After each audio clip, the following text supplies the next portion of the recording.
కేంద్రానికి వ్యతిరేకంగా తెలంగాణ సీఎం స్టాలిన్ ఏర్పాటు చేసిన డీలిమిటేషన్ సమావేశానికి జగన్ ఎందుకు డుమ్మా కొట్టారు?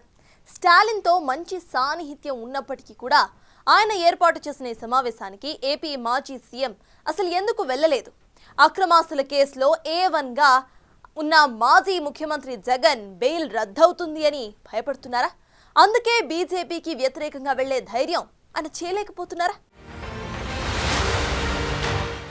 లోక్సభ నియోజకవర్గాల పునర్విభజనలు దక్షిణాది రాష్ట్రాలకు అన్యాయం జరిగిందన్న విషయమై చర్చించేందుకు డీఎంకే ఆధ్వర్యంలో అఖిలపక్ష సమావేశం జరిగింది. తమిళనాడు ముఖ్యమంత్రి స్టాలిన్ అధ్యక్షతన చెన్నైలో దక్షిణాది రాష్ట్రాల ముఖ్యమంత్రులు, ప్రతిపక్షాల నేతలు సమావేశమయ్యారు.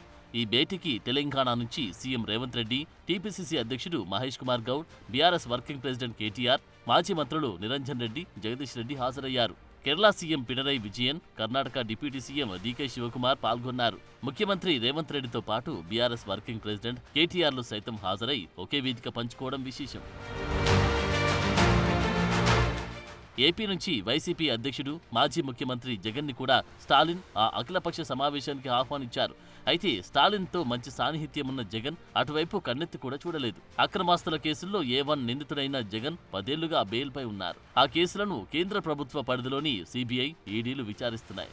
ఇలాంటి పరిస్థితుల్లో బీజేపీకి ఎదురెళ్తే బెయిల్ రద్దవుతుందనే భయంతోనే స్టాలిన్ మీటింగ్కి వెళ్లలేదట. కేంద్రం తీసుకున్న డీలిమిటేషన్ అంశానికి వ్యతిరేకంగా స్టాలిన్ పెట్టిన సమావేశానికి వెళ్లకుండా ప్రధాని మోడీకి జగన్ డీలిమిటేషన్పై లేఖ రాయడం విమర్శల పాలవుతుంది. గతంలో వైసీపీ అధికారంలో ఉన్నప్పుడు, అంతకుముందు ప్రతిపక్షంలో ఉన్నప్పుడు కూడా జగన్ ఏనాడు కేంద్రంలోని ఎన్డీఏ సర్కార్కి వ్యతిరేకంగా వ్యవహరించలేదు. పార్లమెంట్ల పలు బిల్లుల విషయంలోనూ మద్దతు ఇచ్చిన జగన్ బీజేపీతో తన రహస్య ఒప్పందాన్ని చాటుకున్నారు. డైరెక్టుగా పొత్తు పెట్టుకోకపోయినా ఇండైరెక్టుగా బీజేపీ నేతలతో సన్నిహిత సంబంధాలు కొనసాగించారు. ఎన్డీఏకి వ్యతిరేకంగా ఇండియా కూటమి ఏర్పాటు చేసిన సమావేశాలకు గతంలో ఎప్పుడూ జగన్ హాజరు కాలేదు. ప్రస్తుతం ఏపీలో ఎన్డీఏ కూటమి అధికారంలో ఉన్న మాజీ ముఖ్యమంత్రి బీజేపీని పల్లెత్తు మాటనే సాహసం చేయడం లేదు.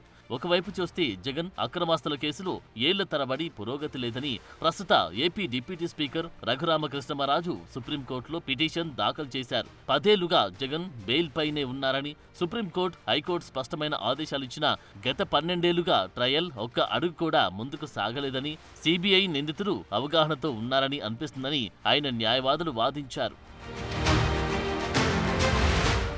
అయితే జగన్ బెయిల్ రద్దుపై హైకోర్టులో తేల్చుకోవాలని సుప్రీం ఉత్తర్వులిచ్చింది. మరోవైపు రఘురామకృష్ణంరాజు పిటిషన్లపై కౌంటర్ దాఖలు చేయడంలో సిబిఐ, ఈడీలు తాత్సారం చేస్తున్నాయి. సిబిఐ, ఈడీల పరంగా గతంలో ఉన్న పరిస్థితులు కనిపించకపోవడంతో జగన్ బెయిల్ రద్దుపై భయపడుతున్నట్లు కనిపిస్తున్నారు. బెయిల్ రద్దు చేయకపోయినా విచారణలకు హాజరవ్వాల్సిందేనని ఆదేశాలు వస్తే అది కూడా జగన్కు పెద్ద సమస్యే.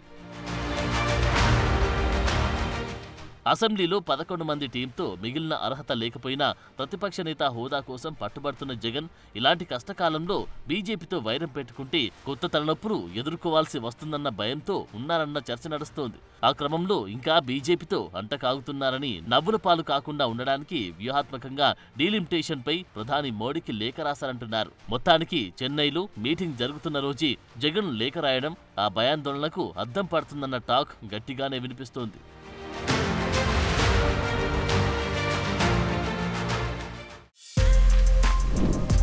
For more videos like this, subscribe Big TV channel.